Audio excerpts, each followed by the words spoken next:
Good afternoon, everybody. I'd like to call to order the Public Works Committee meeting for Tuesday, September 27th, 2016. Brenda, when you're ready, we'll do roll call, please. Doyle. Here. Estes. Here. Solomon. Here. Drew. Here. Nordstrom. Here. We have a quorum. Thank you, Brenda. Next order of business is to adopt the agenda. Do I have any changes? So moved. Motion by Estes, second by Drew to adopt the agenda. Any discussion? Seeing none, all those in favor? Aye. All opposed, same sign. Agenda is adopted. Now is the time for general public comment, which is a time for members of the public to discuss or express concerns to this committee on any issue not limited to items on the agenda. Action, however, will not be taken at the meeting on any issue not on this agenda except by placement thereon by unanimous vote of the alderman present.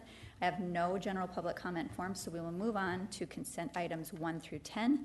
Again, seeing no public comment forms, we will open and close public comment. I believe Alderwoman Drew would like to take a quick personal point of privilege. Thank you, Madam Chair. I'd like to just remind everyone here and the listeners or viewers of this show that the Rapid City Sustainability Committee will be having their first sustainability conference this Friday, September 30th at the Dahl Arts Center. They'll be talking about recycling, affordable housing, transportation, energy conservation, and also their keynote speaker is Sarah Calhoun, the owner of Red Ants Pants, and it's women's workwear, and she's from Missoula, and that's a sustainable business, and she's an activist in the Sustainability Committee. So go online and find out more about that at Sustainability Conference, Rapid City, and you can get your prices and times and information there. Thank you. Thank you, Alderwoman Drew. Next order of business is to consider removing any consent items from consent calendar 1 through 10. Then I would entertain a motion to adopt the consent calendar. Motion by Solomon, second by Estes to adopt the consent calendar items 1 through 10. Any discussion? Seeing none, all those in favor? Aye. All opposed, same sign. Items 1 through 10 are approved. Now we're on to non-consent items 11 and 12. I'll once again open and close public comment, seeing no comment forms. Item 11 is to deny the request from James Tiltron for a variance to waive the requirement to install sidewalk per City Ordinance 12.08.060 along Century Road, Rapid City. Alderman Estes. Move to acknowledge withdrawal by the applicant. I have a motion and second to acknowledge the applicant's withdrawal of this request. Any further discussion? Seeing none, all those in favor? Aye. All opposed, same sign. Item number 12 is the amendment to the comprehensive plan by adopting the downtown area master plan, and a request by the City of Rapid City to consider an application for an amendment to the comprehensive plan by adopting the downtown area master plan. And we will turn it over to Sarah Hansel. Thank you, Sarah Hansel, Community Planning Division of Long Range Planning. I will queue up the presentation here. Item number 12 is a request by the city to approve an amendment to the comprehensive plan by adopting the downtown area master plan. As you know, this is a project the city's been working on for the past year in tandem with a consulting firm, Progressive Urban Management Associates. We've been working very closely with the downtown stakeholders, including the Business Improvement District, the School of Mines, the Civic Center, and the community at large. I think it's important to just note that the last city-initiated master plan for downtown was adopted in 1991. A lot has changed since that time, and it's really exciting for us to bring forward this plan that's really come from a community vision for how downtown is going to continue to grow over the next 5 to 7 years. The draft plan was brought forward to City to review in July, and since that time we've made a series of changes, so my intent today is to just give an overview of what those changes were and to provide a very brief overview of the plan as a whole for anyone who may not be aware, and then we can focus more specifically on any questions that you may have. Downtown is about quality of life, and it's about economic development in our community and for the region at large. Every recommendation in this plan really is positioned around how will changes downtown affect quality of life and how can we bring our community forward into the future. It's about creating jobs, it's about closing a housing gap, and it's about increasing tax revenue, including sales revenue and property tax revenue. So this plan really hopes to harness all the potential that we're already seeing downtown and continue to propel it forward. One aspect of this plan is about trying to encourage mixed-use development and some revisions to the zoning code that would hopefully make that more possible. As you know, we had a quite vigorous public engagement process as part of this downtown planning effort. There were over 1,700 people that participated throughout the process. Just so you're aware, there were about 50 people at the last round of open houses that we held at the Journey Museum. In addition, I'd also note that at the Planning Commission meeting last week on Thursday, we had about 10 people or so from the business community and downtown stakeholders who came to offer up their support of the plan as well. So lunch hour obviously is a little harder to get people here from businesses, but there was quite a large turnout at the Planning Commission meeting on Thursday. One major component of the plan is the action plan. There is over 60 recommendations that are pointed around economics, experience, and environment. We can go into any more details on that as you see fit. Another substantial portion of the plan is the planning framework. This really sets up the sort of best practices for downtown. This portion of the plan looks at land uses, which is the map you see up in the corner. It looks at connectivity, and it really is an illustrated guide of how do we make development happen in such a way that it is going to build on the vision for a more prosperous, lively, livable downtown. So I just wanted to put some of these illustrations up there to show you kind of how this plan benefits our community by showing what it is it could look like and hopefully sparking some inspiration. I commented on this earlier. There's an entire appendix in the plan focusing on zoning revisions and how to open up downtown for more mixed-use development. Housing ended up being one of the most important components that came out of this plan, with a need for up to 350 or more units that could be situated downtown in that footprint. And making some revisions to the zoning code will be one important way that the city can help private developers get there without investing anything other than city time to get the ordinance amended. Finally, I just want to summarize the changes that have occurred since the draft plan. We amended the boundary to include the Journey Museum and Learning Center. That's something that came up as a very important value for this community, and we agreed. So we amended the boundary to show that that area is an important part of the future of downtown as it is today. We also added additional language that promotes preservation and is a little bit more clear in the intent on how to go about encouraging adaptive reuse for historic areas. This would be both the commercial areas as well as we heard a lot from the neighborhood, the West Boulevard Historic District, and people who live in that area. We met with quite a few of them through the open house process and made some clarifications to the language, and I haven't heard any concerns about those changes that were made.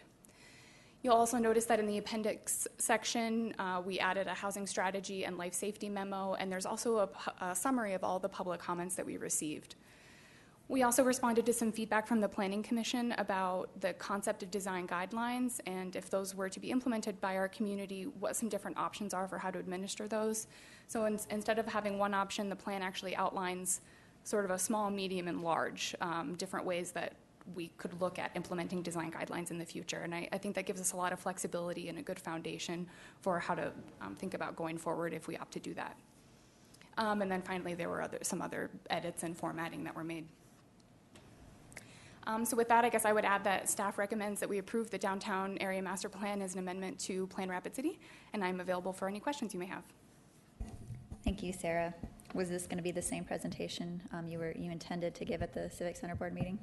I was going to focus a little bit more on the Civic Center specific recommendations. There's about 5 or 6 recommendations that are specific to them, so I was going to kind of focus in on that more. Apologize for how this morning went for you. Okay. It happens. Thank you. Alderman Solomon, please. Thank you, Madam Chair. Thank you for the presentation, Sarah, and for all of your hard work, you and the rest of the team, on putting this together. It's a great plan, and I'm excited about Rapid City reaching for remarkable with this plan in our downtown.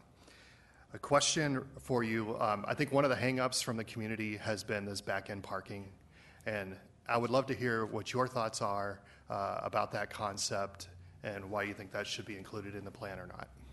So the concept for back-end parking, I just want to emphasize that it's listed in the plan as a strategy that the city could consider in order to slow down traffic. One of the things we heard throughout the process was to put an emphasis on safety, making downtown more safe, more pedestrian-oriented.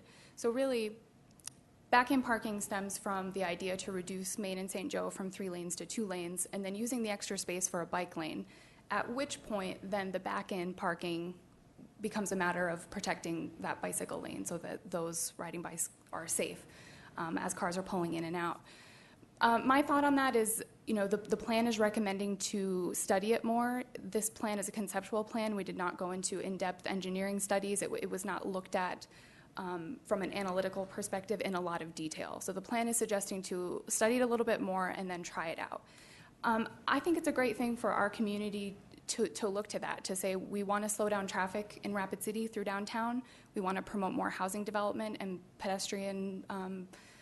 a more pedestrian-friendly environment. I think that's one way to go about it. Ultimately, it might not be the best fit for our community. There are several dozen communities who have tried this throughout the country. Some keep it, some revert back. So, there's not a one-size-fits-all answer. I think Rapid City is going to have to look at it a little bit more closely and then decide if it's a good fit for us. I think it's important to leave it in the plan because we do want to slow traffic down in that area. We want to promote housing and pedestrian connectivity. And I think it's important to leave all of that in there as part of the entire story of what was discussed as part of this planning process. Okay, so if we get to the point as we go through this process, and maybe I have to think about it a little bit more for our city council meeting as well, what I don't want to happen is that this very good plan gets derailed because of something like back-end parking. And so I guess I would just ask us to be open to those kind of flexible concerns that we might hear from our constituents and from the community at large. I love the idea of it being more walkable and bikeable and livable. And I know that how the back-end parking works is that there's a bike lane and a walking lane that it would kind of back into. I wonder if those could be swapped. I'm not sure. Those are things I think we can study. But I would say also I wanted to thank you for listening to the concerns of the West Boulevard citizens and Journey Museum and the Civic Center and including them as part of this whole comprehensive plan. But I think that's probably my biggest hang up. I'm not too hung up about going from 3 lanes of traffic to 2 lanes. I'm told that that's probably a safer option and slowing down the traffic downtown. That would help a little bit. But that was my big question for you. Thanks for answering it. I'll yield. Alderman Nordstrom. Thank you, Madam. Excuse me. Thank you, Madam Chair. If I may move to acknowledge this report first. Second. You need to approve. You need Needed to approve it or We're acknowledge looking it? for a recommendation to approve. Yes. Recommend, that'll be my motion to approve. To approve. And who is the Yep. second? Drew seconded. Brenda. And if I may, Madam Chair? Yes, you may. Thank you, Sarah, for this presentation. There's a couple of minor amendments that need to take place. Is that going to show up in a final plan someplace, or how does that process work? This is the final plan, so depending on what type of amendments need to be made, we can definitely take a look at that to see what might be critical, any other changes. Okay, thank you. And then looking at this to-do list, basically, is there a plan in motion yet at this point, or should we encourage a plan to prioritize this to-do list? Meaning that, for example, we've got to do rezoning downtown. There's a planner involved in this process as well. So is there any plan in motion right now to take a look at prioritizing this to-do list? The action plan identifies near-term actions that should be taken and then longer-term. Zoning amendments really have emerged as being the most important thing that the city can take on.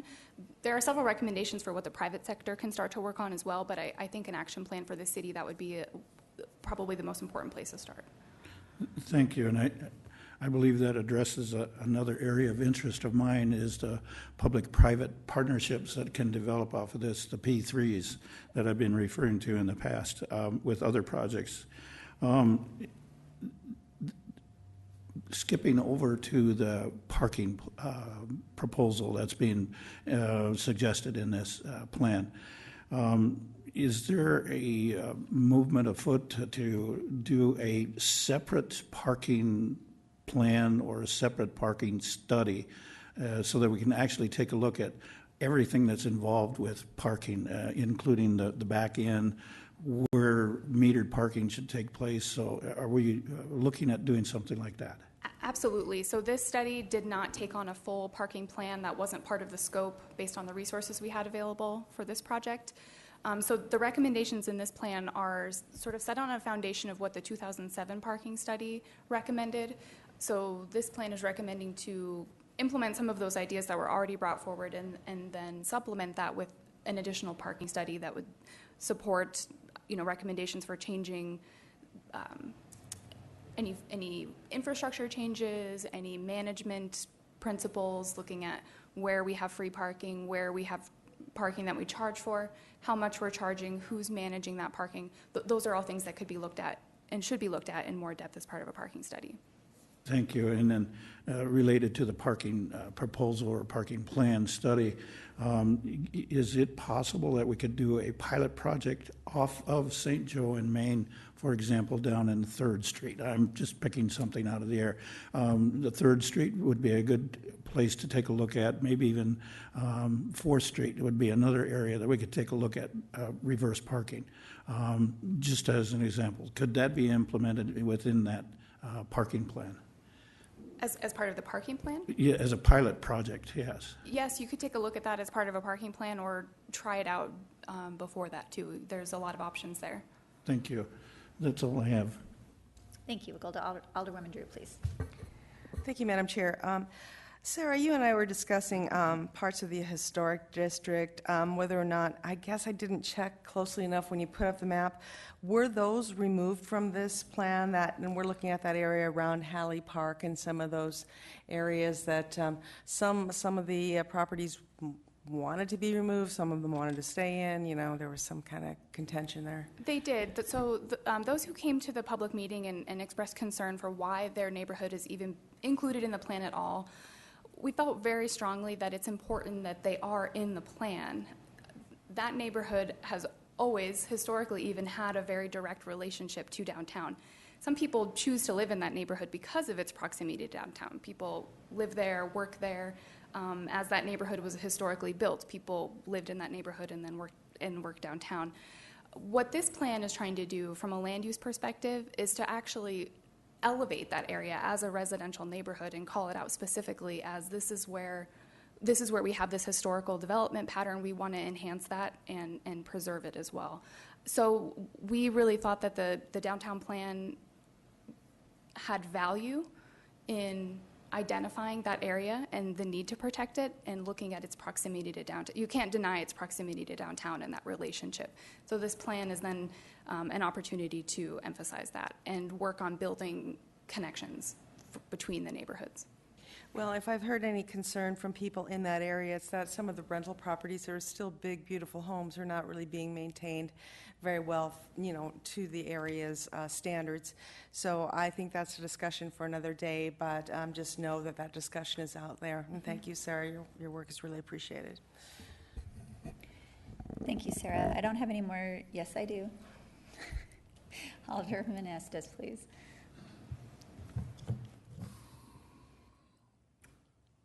I'm going to make a substitute motion to forward this to council with a recommendation of approval with the exception of the reverse parking. And if I get a second, I guess I'd like to explain.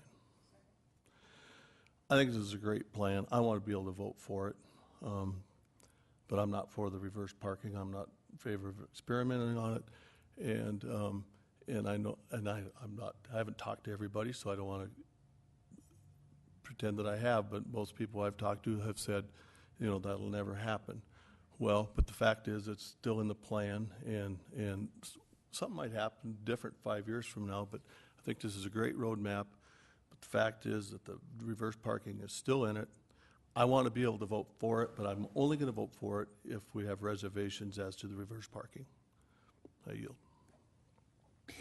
If I may, since everybody has spoken, I do have some questions. I'm kind of thinking about, Sarah, the last 5 years or so, I've seen a pedestrian and bicycle master plan come through. We have the downtown parking plan from 2007. We have the new comprehensive plan. All of these things are guides, including this downtown master plan we're looking at right now. None of them have had money behind them to implement and execute everything that has been recommended in these plans, correct? Is this plan any different? There are not specific, there's not a set amount, the city has budgeted X amount to implement this plan specifically. There is a section in the plan that kind of draws on some different options for encouraging different recommendations to happen, looking at tax abatements, looking at private-public partnerships, looking at restructuring the parking so that parking revenue could be used for downtown improvements, looking at using bid money once those are available. I think they're already committed for a number of projects.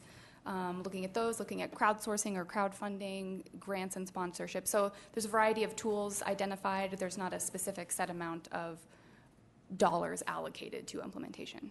So if and when we get to the point where there is going to be a potential construction plan or some kind of plan put in place with the finances to back it and execute it, we would be drawing upon all of these guides and looking at all of these different options.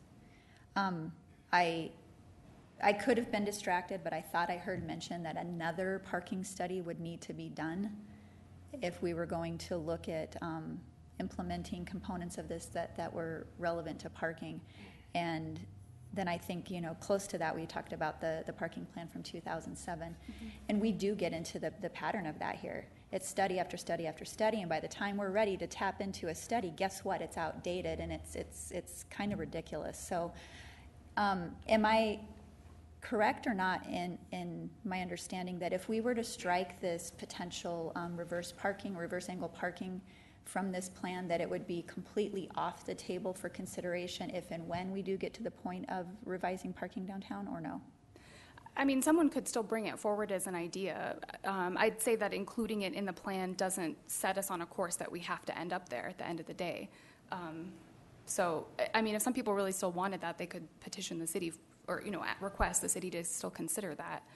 So what you said earlier was that you had advised to keep it in the plan simply as a record of what had been explored through this process. Yes. Okay, thank you. Alderman Solomon. Thank you, Madam Chair. So 2007 is almost 10 years ago, so that's a pretty old parking plan by now. Things have changed in downtown Rapid City since then.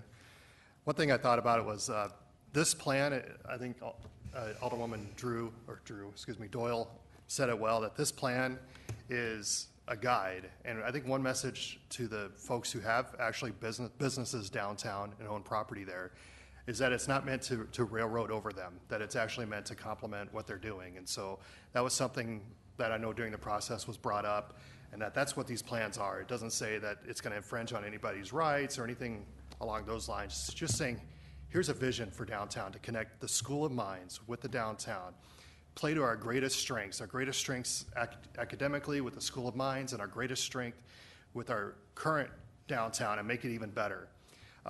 Rapid City has to be remarkable for more people to come here. We want more people to come here, more people to spend money here, more people to pay our taxes so we can have parks and schools and everything else that we love so much. And so this is an outstanding plan. I will support Alderman Estes' motion to remove the parking, the back-end parking, basically because I don't want this great plan to get derailed by something like that. And so I would also urge the rest of my mates up here to do the same. And thank you again for your time.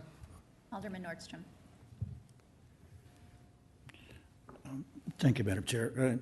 I couldn't agree with you more, Alderman Solomon, about the proposals that you're looking at, because it is, the 2007 plan has been modified since then its implementation. So I'm not fearful of doing another parking plan because it has to incorporate other facets that we haven't even explored yet.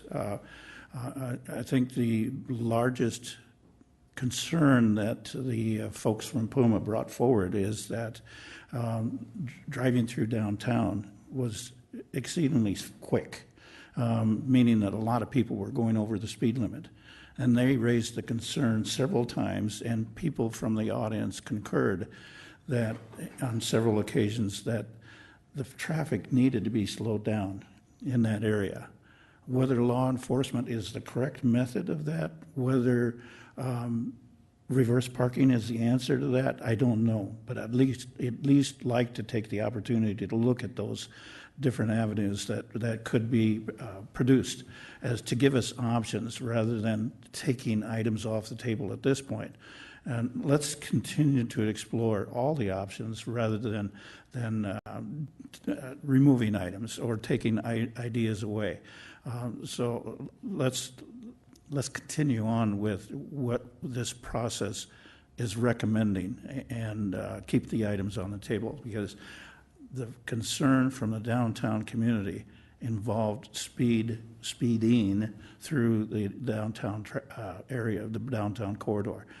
And so we've got to take a look at that. Thank you. I just want to remind the committee, the motion on the floor is actually a substitute motion to recommend to council that this is approved with the exception of the reverse angle parking consideration. So a yes vote would be to support that. A no vote would be to not only not support the parking being struck, but also the plan itself. So is there any further discussion? Seeing none, all those in favor of the motion on the floor? Aye. All opposed, same sign? Aye. And an aye from the chair as well. Thank you. And I would entertain a motion to adjourn. So moved. Second. Motion by Estes, second by Solomon to adjourn. Any discussion? Seeing none, all those in favor?